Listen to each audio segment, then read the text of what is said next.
Hai semuanya, Assalamualaikum. Apa kabar Bunda dan teman-teman semua? Semoga selalu dalam keadaan sehat ya, dimudahkan segala urusannya dan dilancarkan rezekinya, amin. Alhamdulillah bisa share video lagi, video kegiatan aku sebagai seorang ibu rumah tangga dari desa, tepatnya dari daerah Cilacap, Jawa Tengah. Nah, semoga video yang aku share kali ini bisa nyemangatin Bunda dan teman-teman semuanya ya. Nah, di video kali ini aku lagi beres-beres rumah, bersih-bersih rumah. Pokoknya nanti aku mau ngebersihin jendela juga, nyapu, ngepel. Jadi semoga teman-teman tersemangati dengan menonton video aku kali ini ya. Nah, sambil beres-beres rumah, kali ini aku mau sharing. Jadi semenjak menikah itu aku mencoba menerapkan gaya hidup minimalis. Jadi walaupun masih belajar dan terus belajar, semoga apa yang aku share kali ini bisa menjadi inspirasi buat teman-teman dan bisa diambil manfaatnya. Kalau ada yang buruk mohon jangan dicontoh ya. Jadi diambil yang sisi positifnya aja. Nah, kenapa sih aku kepengen menerapkan gaya hidup minimalis? Karena manfaatnya tuh salah satunya yang pertama, kita bisa menjadi pribadi yang apa adanya. Terus yang kedua, kita bisa menjalani hidup dengan lebih sederhana. Dan yang ketiga, kita bisa hidup lebih hemat pastinya. Dan yang keempat, kita bisa menghemat ruang.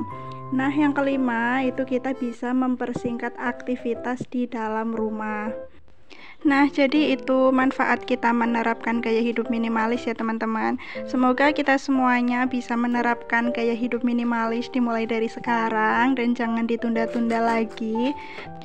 Nah, sebenarnya juga sebelum tren gaya hidup minimalis juga sebenarnya di dalam Islam juga udah diajarkan ya kalau kita itu harus jadi pribadi yang qanaah, yaitu merasa cukup, bersyukur atas sesuatu yang telah kita miliki, yang telah dikaruniakan oleh Allah kepada kita ya. Jadi kita tuh harus merasa cukup dan jangan terlalu berlebihan dalam segala hal.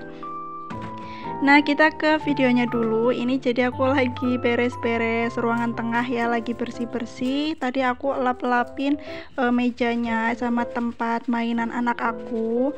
Nah, ini mejanya pas aku elap itu nggak mau hilang ya, jadi itu bekas kayak double tip gitu yang ditempel. Alhasil dielap itu nggak mau hilang gitu ya teman-teman. Oh ya nih, ngomong-ngomong Bunda dan teman-teman nonton video aku di jam berapa? Boleh ya share di kolom komentar.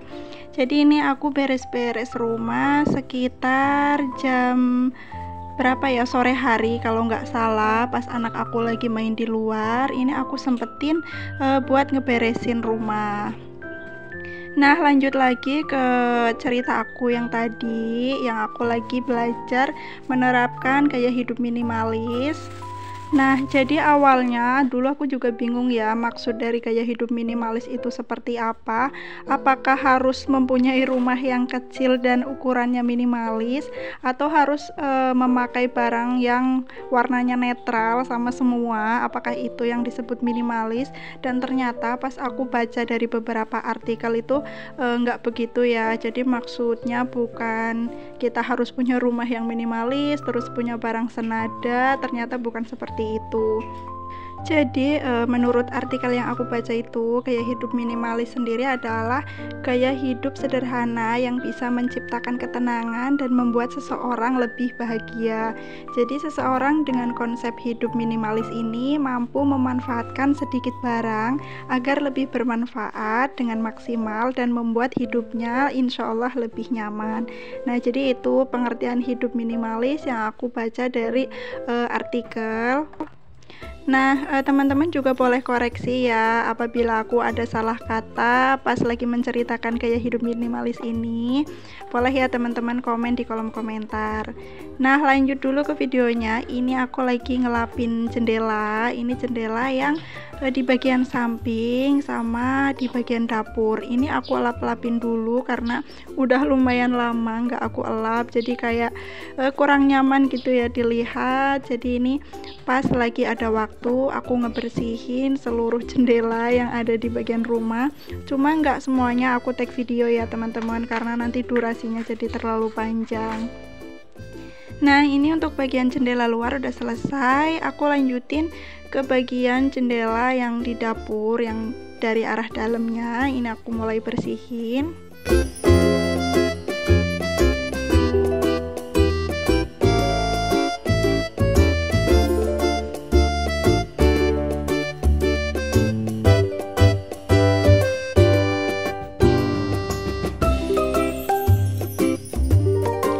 Nah, lanjut lagi tentang cerita aku yang lagi belajar menerapkan gaya hidup minimalis.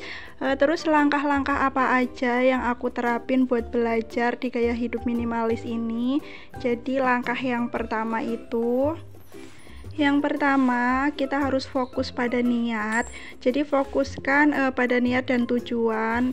Kita harus tahu nih apa tujuan kita untuk memulai hidup minimalis, karena setiap orang pastinya memiliki tujuan masing-masing ya, dan niatnya yang berbeda-beda. Tapi pastikan tujuan dan niatnya kita itu tidak hanya ikut-ikutan saja, tapi memiliki tujuan yang positif. Nah, langkah yang kedua itu kita juga bisa mulai mengurangi barang yang sudah tidak terpakai di dalam rumah, atau kalau bahasa kerennya itu declutter ya, decluttering gitu maksudnya. Jadi kita bisa melakukan declutter ini dari hal-hal yang kecil, misalnya nih meluangkan waktu untuk memilih-milih barang yang masih disimpan tapi sudah nggak dipakai ya, contohnya baju nih. Biasanya tuh kalau perempuan pasti menyimpan baju yang padahal udah nggak dipakai tapi tetap masih disimpan. Nah, jadi mulai sekarang aku mencoba untuk memilah-milah baju yang sekiranya memang masih aku pakai dan sudah nggak dipakai. Bisa kita alihkan untuk saudara ataupun tetangga yang membutuhkan, tapi dengan catatan bajunya itu masih layak pakai dan masih bagus ya teman-teman. Nah, kalau sudah melakukan declutter ini, kita bisa ngerasain sendiri bahwa misalnya nih lemari kita terasa lebih lega, terus kita juga lebih nyaman pas mau nyari baju yang mau dipakai. Nah, terus juga kita bisa mendecluttering kayak perabotan dapur atau perabotan rumah tangga yang sekiranya memang sudah nggak kita pakai ya. Nah, itu perlu banget untuk dikeluarkan dari rumah supaya yang pasti rumah kita terasa jauh lebih lega dan lebih nyaman. Nah, yang ketiga langkahnya itu kita mengatasi ikatan emosional dengan barang nih. Contohnya tadi kan pas memilah baju yang sekiranya masih dipakai dan nggak dipakai, biasanya kita itu karena masih ada rasa sayang ya, jadi walaupun misalnya udah nggak muat tapi tetap disimpan, berharapnya bisa dipakai di kemudian hari. Padahal itu justru malah cuma menumpuk di dalam lemari ya. Jadi kita harus benar-benar merelakan, yang pastinya harus ikhlas supaya barang tersebut bisa dialihkan ke orang lain supaya lebih bermanfaat juga pastinya. Nah, lanjut ke langkah yang keempat, kita bisa belajar untuk belanja sesuai kebutuhan. Jadi pilihlah barang yang benar-benar kita butuhkan ya. Jadi bukan hanya sekedar lapar mata atau keinginan saja, tapi harus benar-benar dibutuhkan baru kita membelinya. Contohnya nih, kita bisa memikirkan dulu sebelum membeli, atau biasanya bisa diterapkan di belanja bulanan. Biasakan itu aku sendiri ya teman-teman, membiasakan itu untuk menulis daftar belanjaan dulu sebelum aku pergi ke tempat belanja. Supaya apa? Supaya aku nggak kalap gitu ya, nggak lapar mata pas belanja. Jadi lebih tersusun aja apa yang benar-benar aku butuhkan selama 1 bulan. Nah, lanjut langkah yang kelima, yaitu jangan menunda sekalipun hal-hal kecil. Jadi belajarlah untuk tidak menunda pekerjaan, karena semakin sering menunda, justru malah pekerjaan tersebut akan semakin menumpuk. Jadi malah lebih berat nanti kita memulainya ya. Nah, aku akuin sebagai seorang ibu rumah tangga, kadang ngerasa males, mager, itu udah pasti muncul ya, itu manusiawi banget. Nggak apa-apa, yang penting magernya itu jangan lama-lama ya. Tetap kita harus bisa melawan rasa mager tersebut, jadi supaya pekerjaan juga lebih cepat selesainya ya. Kalau pekerjaan lebih cepat selesai, yang pasti kitanya sendiri yang akan merasa senang dan nyaman, bahagia pastinya. Nah, lanjut langkah yang keenam, yaitu kita harus berani menolak terhadap sesuatu yang kurang bermanfaat ataupun yang tidak penting ya. Jadi kita harus benar-benar memilih dan memutuskan mana hal yang penting dan mana hal yang harus kita skip. Nah, lanjut ke langkah yang ketujuh, yaitu kita bisa belajar menjadi orang yang selektif terhadap barang-barang yang akan masuk ke rumah. Mulai belajar untuk tidak terus-menerus menambah barang. Jika satu barang masuk, usahakan ada barang yang keluar juga ya. Nah, jadi itulah 7 langkah sederhana untuk belajar memulai gaya hidup minimalis yang sedang aku jalanin dan masih tahap belajar. Semoga bisa menerapkan gaya hidup minimalis ini dengan baik. Nah, mulailah gaya hidup minimalis dengan bahagia, semangat, enjoy, dan berpikir positif agar menjadi sebuah pelajaran.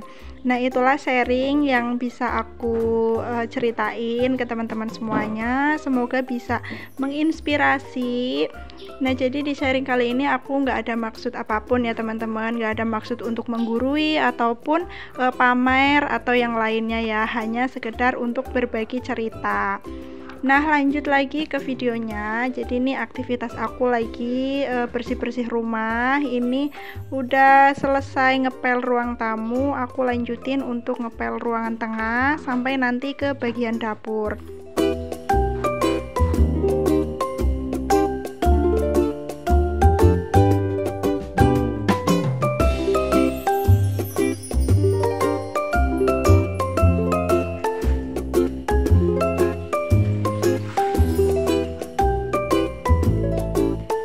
Lanjut lagi ke videonya. Ini alhamdulillah aku udah selesai bersih-bersih rumahnya, sudah ngepel selesai sampai ke bagian dapur, dan ternyata aktivitas bersih-bersih rumah ini emang membutuhkan tenaga yang ekstra karena udah pasti gerah banget ya, apalagi kalau sambil di videoin seperti ini. Nah, untuk video kali ini aku cukupkan sampai segini dulu aja. Semoga bisa diambil sisi positifnya. Pokoknya yang buruk jangan dicontoh ya teman-teman, dan boleh di komen di kolom komentar kalau misalkan kata-kata aku ada yang nggak sesuai ya. Nah, terima kasih udah nonton sampai selesai. Sampai ketemu di video aku yang berikutnya. Wassalamualaikum warahmatullahi wabarakatuh. Bye.